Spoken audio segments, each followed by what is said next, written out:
In a world filled with bald-headed baboons, freaky fishmen, and grown men who still drink breast milk, almost no one can muster up the courage to call these disgusting pieces of dookie out for their foolishness.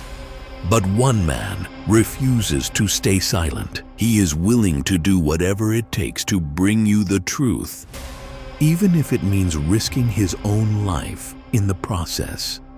For he has seen enough.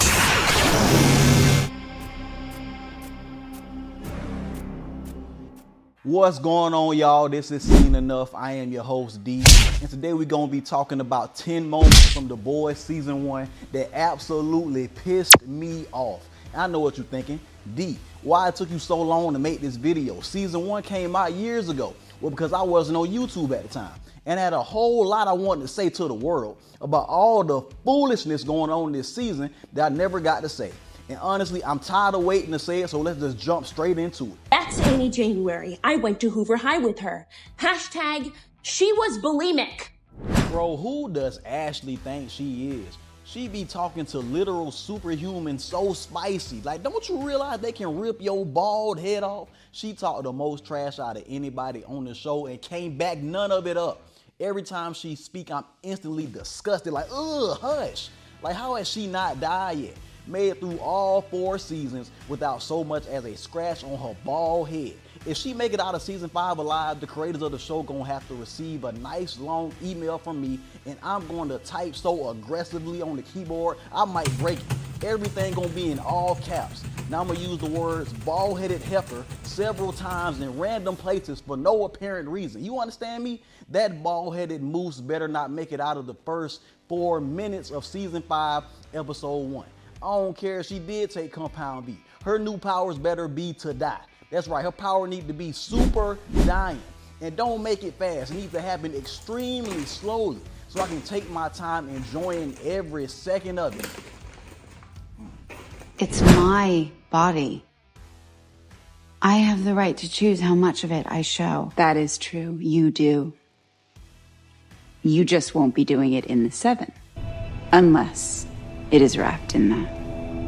Why does everything gotta be sexualized? See, this is what's wrong with society. It's all about booty, booty, booty, booty, booty, booty, breast, breast, booty, booty, booty, booty, breast, breast. That's all you see.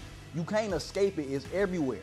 And y'all wondering why all these young girls growing up wanting to be 304s. Like, look at this. Women are so much more than their bodies. Stop promoting this debauchery. Like, let's be for real, bro. We have had enough. This is why I like The Boys, because it's always giving us hints as to what's going on out here in the real world. It don't matter what you selling, what you promoting, how talented you are. No one cares unless you showing some type of skin. Unless you are showing booty, booty, booty, booty, breast, breast, booty, booty, booty. You get the point. You played my butt like jazz. I'm sorry, but there were so many different ways for Huey to describe Ezekiel's personal activities. And I understand, Huey was under a whole lot of pressure here. But why would you come up with that? Imagine getting it on with your girl or something, and afterwards she say, oh my God, you played my butt like jazz. If she says that, I don't care how good it was, we are never doing anything again. You will be removed from my bed immediately and never allowed to return. I don't know why this one line bothered me so much. What in the hell is Huey talking about? I mean, I know what he's talking about, but why you gotta say it like that? And why is Ezekiel claiming to be so religious, telling people to pray the gay away, if he out here playing men's butt like jazz, you booty fondling hypocrite? The nerve of him. There you go, just relax.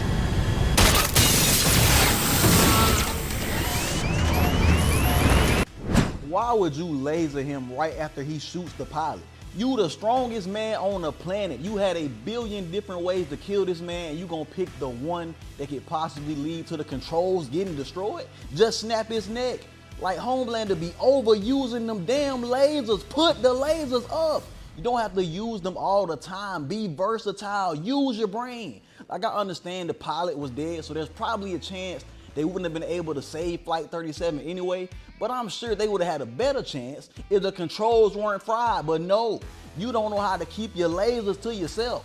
When he did this, I sat there and stared at my screen for like 5 minutes, just praying and praying that God would give me the ability to laser this man myself, so I can give this genius a taste of his own medicine. Ooh, he makes me so angry.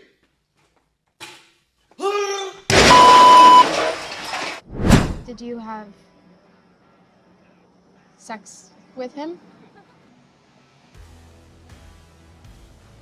I'm a virgin. All right, look, I'm not gonna talk about my religious views on here, but don't it annoy you that some religious people are so judgmental? I thought the Bible said don't judge, man. Which one is it? Like, let's really talk about this. What percentage of the human population is really waiting until marriage to have sex? Come on, bro. You know what type of willpower you gotta have? What type of restraint you gotta have? I need it! Sometimes your body just be bodying, you know what I'm saying? Like, why do human beings judge other human beings for doing human things? And to anybody out there waiting until marriage, hey, power to you. Do your thing. And while you doing your thing, the rest of us gonna do the thing. You know what I'm saying? No, we don't. We don't know. What? I mean, you said you had a crush on me. I figured that, you know. I'm not talking about sex, just a little bit of pole smoking. What in the P. Diddy is going on here? Listen, man, this scene pissed me off as well as many other people for obvious reasons. But what really pissed me off was that the Deep knows who and who not to try. Because he wouldn't have tried this with any other woman in the 7. Not Stormfront, not Firecracker, not Sage, definitely not Maeve. Can you imagine him trying this with Maeve? She would have snatched his little guppy-sized pee-pee off and slapped him across the nose with it. The only good thing in my life is gone now. What is this, man? I kill your girlfriend and you kill mine? I didn't kill your girlfriend. You used her. You put her in danger. Lack of accountability is crazy. I really thought all that damn V went to this man's oversized head. Cause ain't no way you sitting up here blaming the man who girlfriend you killed for killing your girlfriend who you also killed. Cause bro, if you gonna blame anybody for killing your girl, maybe you should blame Homelander. You know, the man who actually orders you to do it. Like, this remind me of like when somebody getting roasted, and instead of roasting the person who's roasting them, they just pick a random person in the background laughing. Nigga, you gay. Nah, I mean, So you think I'm gay? Nah, no, I This nigga gay as hell. You know what I'm saying? Like, they gonna come for the person they know they actually got a chance of beating in the roast battle. You know you can't do nothing to Homelander, so you gonna blame Huey. Maybe you should blame your girl, cause maybe, just maybe, if she wasn't out here doing incredibly disgusting things to her landlord's face just so she doesn't have to pay the rent, the boys would have never got the ammo they needed to blackmail her into giving them information about Compound B, which in turn made Homelander give you the order to kill her nasty behind. Blame her, blame yourself, blame Homelander, blame anybody but Huey, the man who probably can actually understand where you coming from and what you going through, because you turned this girl into a stain on the pavement. That little kid's gonna drink my goddamn milk. It's the last thing I do. I see you. I know you're watching me. Homelander might give Joe Goldberg from You a run for his money. His stalking skills are on a whole different level. Like, that's literally what he is, just Joe Goldberg with superpowers. Not only is he a stalker, he has mommy issues. That is a horrible combination. I'm almost 100% sure that Stillwell didn't even really like this man.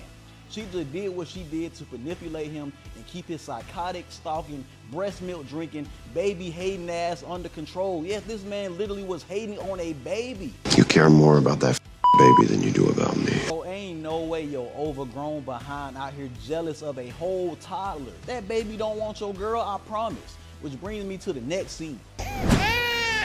Hunch? Will you please take him upstairs? Hold on. Take him upstairs! Shut the up! Bro, I understand you mad at Madeline, but what did the baby do besides be a baby? What really pissed me off about this scene was the fact that when Butcher set off the explosion, Homelander chose to save him, his arch enemy, a man who spent the whole season and the next 3 seasons trying to kill him. But you couldn't go upstairs and save the baby? You wanted to be the baby. You wanted to be mommy's favorite child. You didn't want to share your breast milk. She climaxed and accidentally turned into ice. As you can imagine, it snapped off. That's the cost of a mortal like me for being with a god like her. I don't know what this guy's name is, but I hate him with all my heart. This lady froze your manhood, but because she a superhero, you gonna give her a pass? If a woman were to somehow make me lose my private parts, I don't care if she got superpowers, I am going to hunt her down for the rest of her life. Like, bro, you can never do the nasty again because of her. Why are you praising her? As soon as it would have happened, I would have lit a match and melted her frozen ass. Next time on Scene Enough, more Dookie has climbed out of the toilet. And just like all Dookie, it must be exposed for what it is. One man has stepped up to do just that. Will he succeed or die trying? Find out the answer on the next Scene Enough.